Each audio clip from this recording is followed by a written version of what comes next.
Hello everyone, Amos ক্লাছৰ অন্য এটা ভিডিঅ'লৈকে আপোনাক সকলোকে ওয়েলকাম জনাইছো। আজি বড়োলেণ্ড ইউনিভাৰ্চিটি বহু প্ৰত্যাশিত যিটো ৰিজাল্ট আছিল বিএড এন্ট্ৰেন্স এক্সামিনেশ্যন 2025 সেইটো আউট হ'ল। ঠিক আছে। তো এই ৰিজাল্টটোত কেনেকুৱা ধৰণে কোনবিলাক ষ্টুডেণ্টে ক'ত সিট পালে, কিমানজন ইয়াতে সিলেক্ট হ'লে, কাট অফ মাৰ্ক কিমান গ'ল, ঠিক আছে। তো হাইয়েষ্ট কাট অফ মাৰ্ক গোটেইখিনি আমি ডিসকাস কৰি আছো আৰু ভিডিঅ'ৰ যিটো পিডিএফ থাকিব, ঠিক আছে। পিডিএফটো আপোনালোকক মই হোৱাটছএপৰ লিংক দি দিম, তাৰ পৰা আপোনালোকে গৈ কিনে ডাউনলোড কৰি ল'ব পাৰিব। ঠিক আছে। কিন্তু যিটো ৰিজাল্টটো যদি মই চাওঁ, ৰিজাল্টটোত আপোনালোকে দেখা পাব যে এইবাৰ যিটো মেক্সিমাম যিটো কাট অফ গৈছে সেইটো হৈছে 84 আউট অফ 100। ঠিক আছে। প্ৰথম যিটো স্থান পাইছে সেইটো পাইছে মিচিং বৰ্মাজনে বা মিচিং বৰ্মা, তেখেতে হাইয়েষ্ট মাৰ্ক পাবলৈ ইয়াতে সক্ষম হৈছে।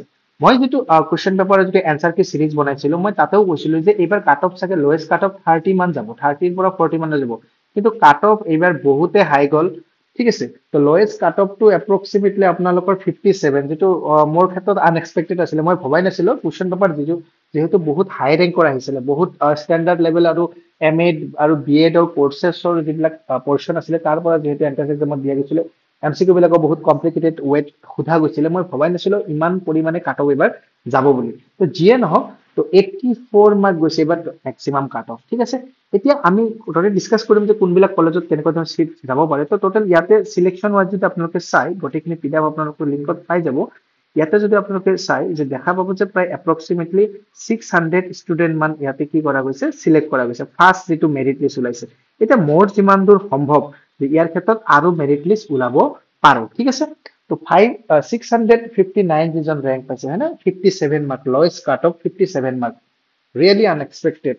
হ'ব পাৰে ষ্টুডেণ্ট বিলাক ভাল আছিলে, বহুত তেওঁলোকৰ চাগে ভাল আছিলে, প্ৰিপাৰেশ্যন বহুত ষ্ট্ৰং আছিলে, মই নকওঁ এই ক্ষেত্ৰত একো ধৰণৰ। এতিয়া যি সিটৰ সংখ্যা আছে, গভৰ্ণমেণ্ট ইনষ্টিটিউশ্যন বিলাকত সিট প্ৰায় আগতে টোটেল প্ৰাইভেট আৰু গভৰ্ণমেণ্ট মিলাই 800 প্লাছ আছিলে, কিন্তু বৰ্তমান সময়ত ই অলপ কম হৈ এতিয়া 530 মানলৈকে আছে। তো টোটেল আমি সিট কেইটা কোনটো কলেজত কিমান সিট আছে, গভৰ্ণমেণ্টত কিমান আছে আৰু প্ৰাইভেটত কিমান আছে, সেইখিনি কথা আমি ডিসকাস কৰিম। ঠিক আছে। তো পিডিএফত আপোনাৰ নাম আছে নে নাই, ৰিজাল্টত আপোনাৰ নাম আছে নে নাই একবাৰ চাই ল'ব। আৰু একো ইমান এটা চিন্তা কৰিবলগীয়া নাই, কাৰণ ইয়াতে বহুত ষ্টুডেণ্ট এনেকুৱাও আছে যিসকলে অলৰেডি এডমিশ্যন লৈ লয়। ঠিক আছে। তো এডমিশ্যন লোৱা ষ্টুডেণ্ট বিলাকে এতিয়া আৰু ইয়াতে এপ্লাই নকৰে। তো বহুত ষ্টুডেণ্ট ইয়াতে কি হ'ব, এডমিশ্যন নল'ব। সেইকাৰণে পিছলৈকেও মোৰ যিমান দূৰ সম্ভৱ যে বড়োলেণ্ড ইউনিভাৰ্চিটি আকৌ এটা মেৰিট লিষ্ট ওলাব, য'ত তেওঁলোকে কি কৰিব, এই বাকী কথাখিনি ডিসকাস কৰিব যে নহয় আৰু মেৰিট লিষ্ট এটা দিব আৰু ক'ব যে কোনবিলাক ষ্টুডেণ্টে কোনবিলাক কলেজত সিট আৰু ল'ব পাৰিব। ঠিক আছে। তো ইমান এটা ভয় খাই লাভ নাই, যদি আপোনালোকৰ ইয়াত নাম নাই অলপ সময় ৱেইট কৰক, মেৰিট লিষ্ট যিমান দূৰ সম্ভৱ আৰু এখন ওলাব পাৰে। ঠিক আছে।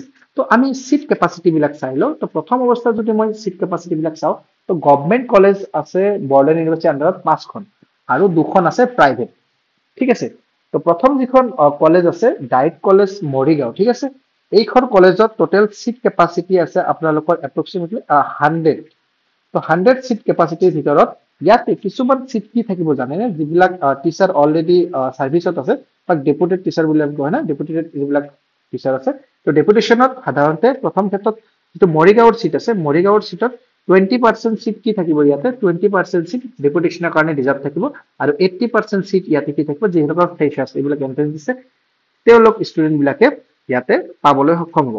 আৰু ডায়েট যিটো নলবাৰী আছে, এইটো গভৰ্ণমেণ্ট কলেজ হয়, গভৰ্ণমেণ্ট কলেজ, ইয়াতে 50 সিট আছে, ইয়াতেও 10টা সিট ডেপুটেশ্যনৰ কাৰণে ৰিজাৰ্ভ আছে, আৰু 40টা সিট ইয়াতে ফ্ৰেচাৰ্ছ ষ্টুডেণ্টৰ কাৰণে ইয়াতে ৰিজাৰ্ভ আছে। ওচৰত মই লিংক বিলাকো দি দিছো, লিংক বিলাক ইয়াতে ক্লিক নহ'ব, আপোনালোকে স্ক্ৰীনশ্বট মাৰি বা লিখি কিনে গুগলত চাৰ্চ কৰি তেওঁলোকৰ কলেজৰ ৱেবছাইট বিলাক আপোনালোকে ভিজিট কৰিব পাৰে, তেওঁলোকৰ সিট কেপাচিটি, তেওঁলোকৰ ফি ষ্ট্ৰাকচাৰ এইবিলাক চাব পাৰে আপোনালোকে। তাৰপিছত 3 নম্বৰ যিখন কলেজ আছে ডাইট কলেজ বৰপেটা, হয় না, এইটো ক'ত আছে, এইটো আছে হাউলিত। ইয়াতেও 10টা সিট কি থাকিব, তোমালোকৰ ডেপুটেশ্যনৰ কাৰণে, চাৰ্ভিচ টিচাৰৰ কাৰণে ৰিজাৰ্ভ থাকিব, আৰু 40টা সিট ফ্ৰেচাৰ ষ্টুডেণ্টৰ কাৰণে ইয়াতে এলকেট কৰা থাকিব। কথা বুজি পালা। ইয়াৰ উপৰে যিটো বঙাইগাঁৱত আছে ডাইট বঙাইগাঁৱত টোটেল 50টা সিট আছে, সেম 10টা সিট ৰিজাৰ্ভ আৰু 40টা সিট ফ্ৰেচাৰ ষ্টুডেণ্টৰ কাৰণে ইয়াতে থাকিব। আৰু লাষ্ট যিখন গভৰ্ণমেণ্ট কলেজ আছে, ইয়াতে কলেজখন নাম হৈছে government college of teacher education Kokrajhar. তো কোকৰাঝাৰৰ যিটো কলেজ আছে, ইয়াতে টোটেল সিট কেপাচিটি আছে 100টা। তো 100টা সিটৰ ভিতৰত ইয়াতে 10% সিট কি থাকিব, ৰিজাৰ্ভ থাকিব। এপ্ৰক্সিমেটলি 20টা সিট ইয়াতে কি থাকিব, ৰিজাৰ্ভ থাকিব। ঠিক আছে। আৰু 80টা সিট ইয়াতে ফ্ৰেচাৰ ষ্টুডেণ্টৰ কাৰণে ইয়াতে থাকিব।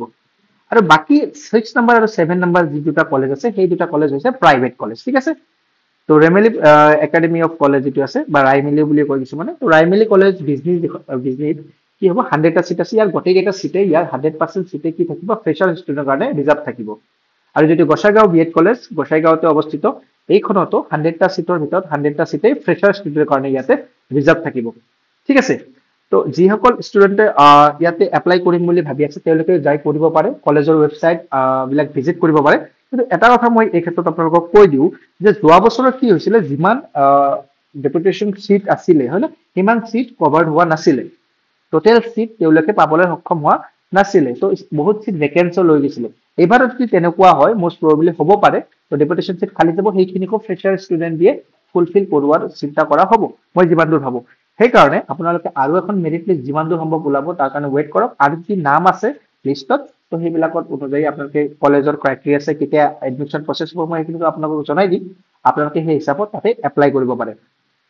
ঠিক আছে তো ভিডিঅ'ত মই ডিসকাস কৰিলো গোটেইখিনি কথা তো আপোনালোকে এটা কথা মন কৰিব কিন্তু ইয়াতে এন্ট্ৰেন্স দিয়া বহুত ষ্টুডেন্ট অলৰেডি গুৱাহাটী ইউনিভাৰ্চিটিজ বা আসাম ইউনিভাৰ্চিটিজৰ এফিলিয়েটেড বা তেজপুৰৰ হওক এইবিলাক ইউনিভাৰ্চিটি এফিলিয়েটেড কলেজ বা ইউনিভাৰ্চিটিত এডমিশ্যন লৈ ল'লে তো বহুত ষ্টুডেন্ট ইয়াতে এডমিশ্যন নল'ব ঠিক আছে তো এপ্ৰক্সিমেটলি আমাৰ ইয়াতে যিমান কেইটা সিট আছে টোটেল 550 সিট আছে তো 550 সিটত গোটেই এই 600 সামথিং সিটেদি ফিল হোৱাটো ইমান এটা পসিবল বুলি মই নাভাবো তো আপোনালোকৰ যদি কিবা ভিডিঅ'টো ডাউট আছে মোক সেইখিনি কমেন্ট সেকশনত আপোনালোকে জনাই দিব মই আপোনালোকৰ ডাউটখিনি ক্লিয়াৰ কৰি দিম তো আজিৰ ভিডিঅ'ত এইখিনিয়ে আমি কুৱেশ্যন এনসাৰও ডিসকাস কৰিছিলো আমাৰ পিছৰ বছৰ যিবিলাক এন্ট্ৰেন্স দিব তেওঁলোকৰ কাৰণে সুবিধা হ'ব তো ভিডিঅ'টো শেষলৈ চোৱাৰ বাবে আপোনাক সকলোকে ধন্যবাদ বাই বাই